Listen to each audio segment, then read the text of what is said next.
Olha, tem fases na vida que o corpo, ele parece que manda uns recados, sabe? Às vezes bem, ah, Inesperados. inesperados. Principalmente naquela transição, que pode ser meio turbulenta, né? Antes da menopausa chegar de vez, a perimenopausa.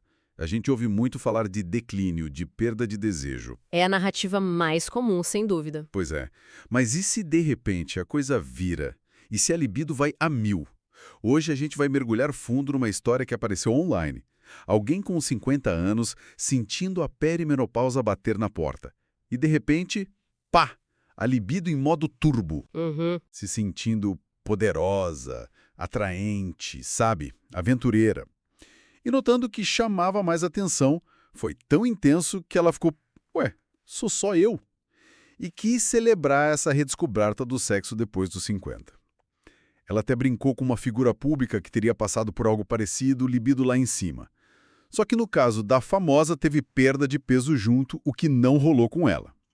Então a nossa missão aqui é, bom, vamos desempacotar isso, né? Entender essa experiência, ver a variedade de relatos e o que tudo isso pode significar. E o que é fascinante aqui é justamente essa surpresa, né? Porque, assim, embora não seja o que mais se fala, esse aumento de libido na perimenopausa, essa fase antes da última menstruação, ele acontece sim. Algumas pessoas relatam isso. Não é regra geral, claro, mas acontece. E a explicação mais provável está ligada justamente nessas flutuações hormonais, essa montanha-russa da fase de transição. O corpo está se reorganizando todo, sabe? E nem sempre segue o roteiro que a gente espera. Exatamente. A descrição dela é quase magnética. Uma atração mútua mais forte. Ela até brincou com os feromônios, tipo, deviam estar fazendo hora extra. E aos 50, se sentindo mais confiante, ela decidiu abraçar isso. Com segurança, claro, mas com um espírito novo, aventureiro. E o interessante é que nos comentários lá da publicação original, muita gente se identificou. Falando tipo, a última grande farra. Ah, sim. Essa ideia da última chamada, né? Isso, a última chamada no bar da fertilidade. Aquela coisa de aproveitar enquanto dá. Teve uma pessoa que foi super honesta. Disse que se sentiu tipo uma vadia safada e que estava adorando. É uma honestidade que desarma, né? E sobre o parceiro dela? Ela comentou algo? Comentou, sim, com humor. Aposto que ele também está gostando. Imagino. Mas aí outros comentários trouxeram um ponto interessante. A dificuldade que alguns parceiros da mesma idade podem ter para acompanhar esse pique todo. A questão da energia, né? Exato. Algumas mulheres até mencionaram que isso levou a procurar parceiros mais novos, com mais gás, digamos assim. Faz sentido. Mas essa ideia da última farra tem alguma base biológica mesmo ou é mais uma interpretação? Boa pergunta. Olha, é uma mistura, eu diria. Esse pico de desejo tem até nome em inglês, chamam de sex surge, uma onda de sexo, né? E existe sim uma teoria biológica que o pessoal nos comentários mencionou com essa piada do últimos pedidos no bar. A ideia seria tipo uma última tentativa instintiva do corpo para a reprodução, sabe? Antes da janela da fertilidade fechar de vez. É uma visão quase poética, né? Embora não seja algo comprovado como um mecanismo consciente do corpo. Mas é como se a biologia desse um último empurrãozinho vigoroso. Quase um sprint final biológico que ninguém esperava, então. Isso, ótima imagem. E a explicação hormonal mais aceita para isso na perimenopausa tem a ver com o equilíbrio entre estrogênio e testosterona. Conforme o estrogênio começa a flutuar e a cair, a testosterona, que a mulher sempre teve em pequena quantidade, pode, digamos, ganhar mais destaque relativo, temporariamente. Ah, E como a testosterona está muito ligada ao desejo sexual, pronto. Esse desequilíbrio momentâneo pode explicar esse aumento da libido. quer dizer que a testosterona estava lá quietinha, e aí o estrogênio baixou o volume e ela ficou mais audível. Exatamente essa a ideia. Não é que surja mais testosterona do nada, mas a influência dela pode aumentar por um tempo nessas flutuações da perimenopausa.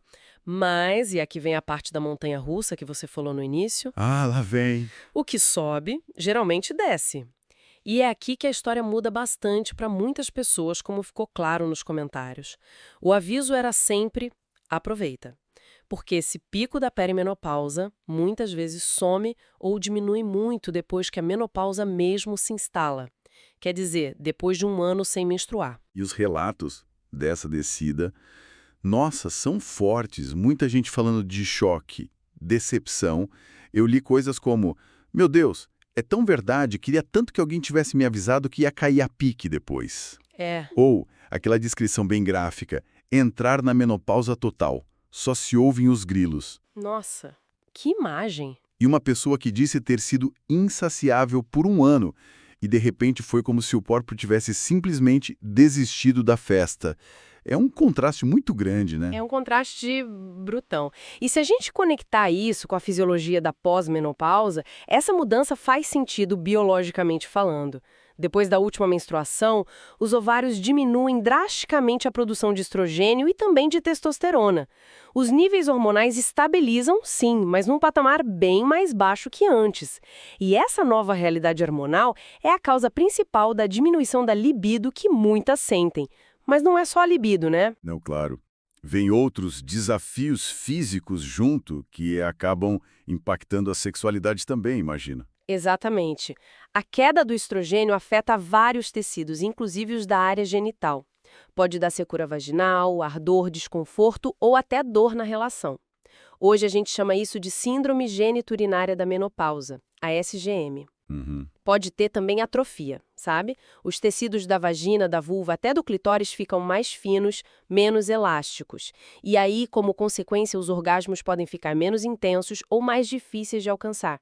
É uma mudança sistêmica, biológica, com efeito direto na função e no prazer. E que pega muita gente de surpresa, né? Por isso é importante falar sobre isso. Com certeza. Só que, pelo que a gente viu nos relatos, a biologia parece que não segue um manual só, né?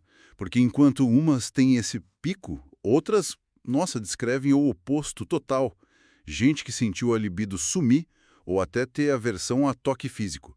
Já na perimenopausa, antes mesmo da menopausa chegar. Sim, as experiências são muito variadas. As descrições são fortes, mais seca que o Saara, uma repulsa geral a qualquer coisa física.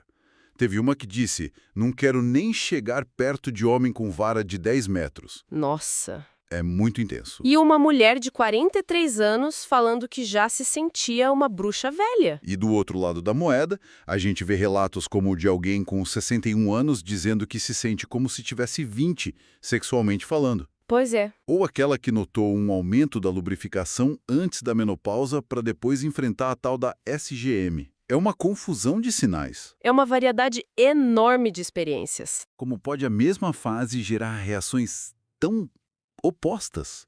E isso levanta uma questão super importante, a individualidade profunda da experiência da menopausa. Não tem duas pessoas iguais. As hormonas são parte da história, é claro, mas não são tudo. Longe disso. Entram aí a genética, o estilo de vida e alimentação, exercício, sabe? A saúde geral, se tem outras doenças, o estado mental. Assim, ansiedade e depressão foram mencionados nos comentários, né? Exato. Que já afetam a libido por si só. E um fator-chave, a qualidade da relação, a dinâmica com o parceiro ou parceira, tudo isso interage de um jeito super complexo. Então, peraí, o mesmo diagnóstico no papel, perimenopausa, menopausa, pode significar realidades vividas totalmente diferentes na prática? Exatamente isso. Os mesmos rótulos podem ter sintomas quase opostos. Isso só mostra como a nossa biologia é complexa e como a gente precisa de abordagens personalizadas. Não dá para cair em generalização fácil, né? Será que a gente simplifica demais focando só nas hormonas e esquecendo todo esse contexto?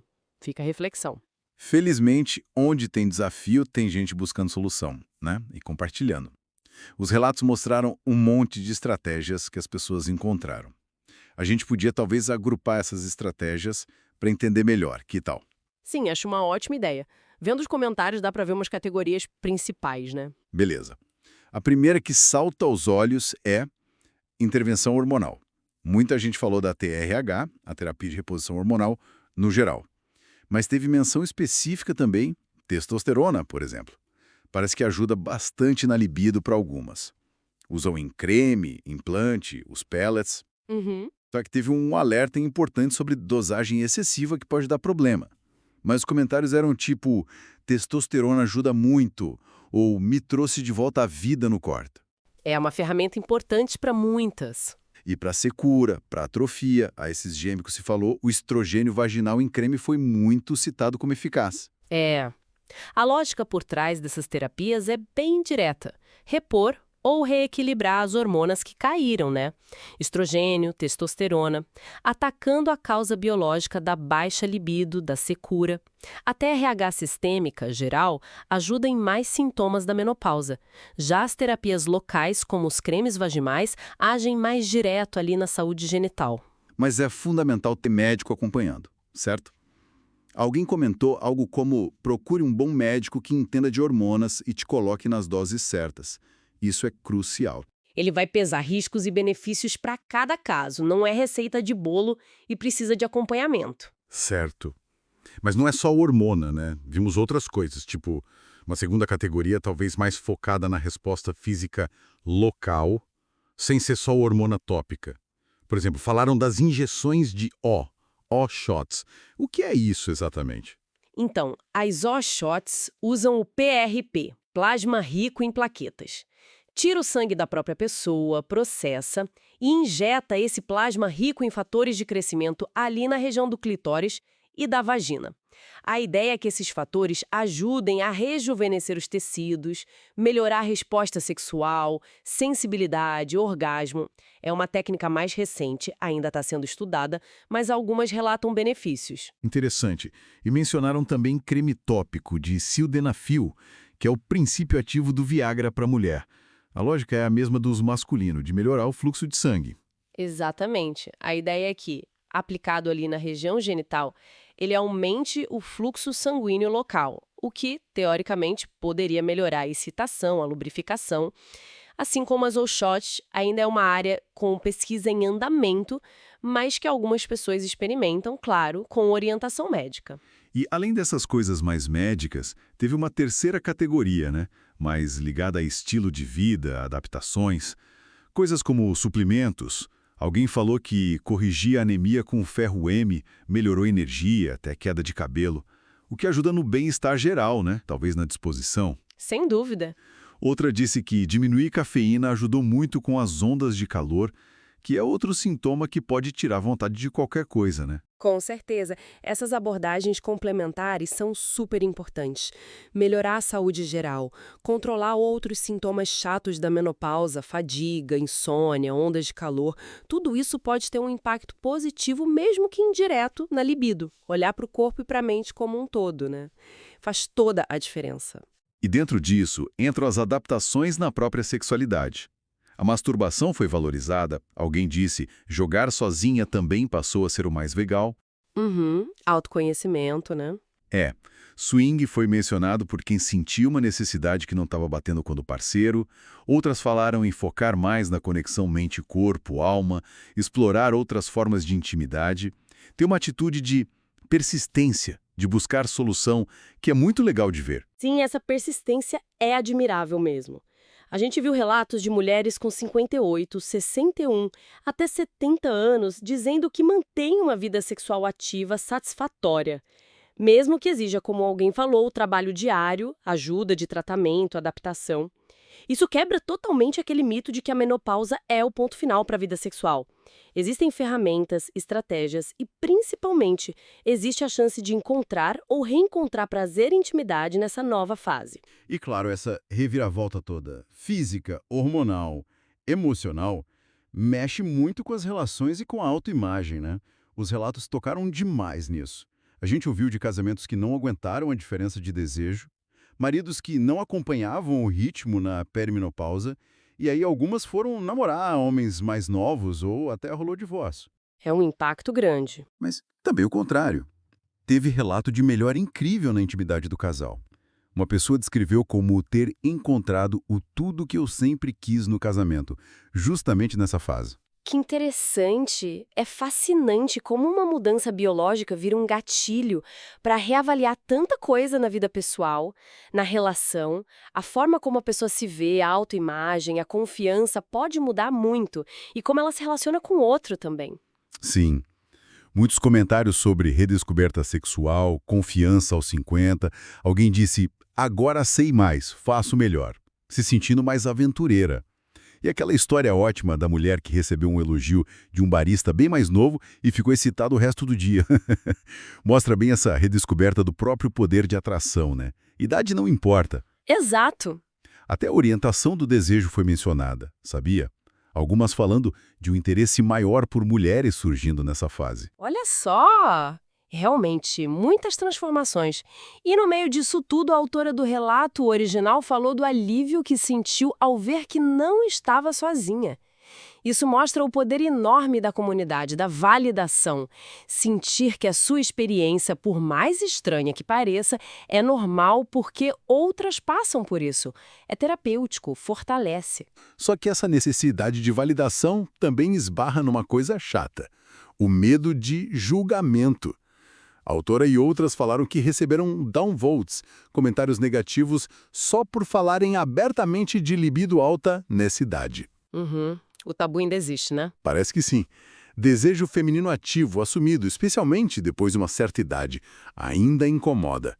Por outro lado, a própria linguagem que a autora usou no título original, se chamando de vadia safada, isso também gerou reflexão lá nos comentários. Sim. Teve um comentário interessante sobre isso, que questionou a autoimagem por trás da palavra, sabe? Falando sobre respeito próprio, sem julgar. É curioso ver como a linguagem que a gente usa para se descrever reflete e molda a nossa percepção. E essa mesma pessoa que comentou da linguagem disse algo mais fascinante, que ter sentido a testosterona mais ativa deu a ela um respeito novo pelo autocontrole que os homens precisam ter sempre. Nossa, que perspectiva diferente. Não é? Como essas vivências podem levar a olhares totalmente novos sobre gênero, sexualidade, a complexidade da autoimagem, da expressão sexual, até da empatia nessa fase é imensa. Então, resumindo essa nossa análise a fundo, o que fica é que a experiência da libido na perimenopausa e menopausa é tudo menos uma linha reta. É uma montanha-russa mesmo. Pode ter o pico inesperado por algumas, seguido muitas vezes de queda. Outras enfrentam secura, desinteresse desde cedo, e tem aquelas que, com ajuda, com mudança, com criatividade, mantêm ou recuperam uma vitalidade sexual que funciona para elas. A mensagem principal que sai de todos esses relatos é: a experiência é vasta, variada, muito pessoal. Não tem caminho único, não tem reação certa ou errada. Qualquer que seja a experiência de quem está ouvindo a gente agora, ela é válida. Ponto. E se a gente conectar isso ao quadro geral, a conclusão mais importante talvez seja a importância do autoconhecimento, da informação e principalmente do diálogo. Diálogo com o próprio corpo, sabe? Prestar atenção nas mudanças sem se julgar. Diálogo com parceiros ou parceiras para navegar juntos essas mudanças na intimidade, com honestidade, com empatia. Fundamental. Diálogo com médicos qualificados, atualizados, para ver as opções de tratamento, de gestão de sintomas, que existem e são muitas. E diálogo em comunidades, online ou não, para achar validação, trocar experiência, aprender com outras pessoas. Existem opções, estratégias. A menopausa não precisa ser um ponto final. É uma transição importante, sim, mas que pode ser vivida com mais informação, mais apoio e menos tabu. A conversa aberta sobre isso é essencial para quebrar o silêncio e para cada pessoa buscar o bem-estar que deseja, físico e emocional. Fica então uma reflexão final aqui para levar para casa. Além das hormonas, dos sintomas, das soluções médicas, será que essa fase de mudança tão intensa, seja de aumento, de diminuição da libido ou qualquer outra transformação, não traz também uma oportunidade? Uma oportunidade talvez inesperada para redefinir o que é prazer para si, o que é intimidade, como é a sua relação consigo mesma? Quem sabe não é um convite, às vezes meio desconfortável, mas que pode libertar?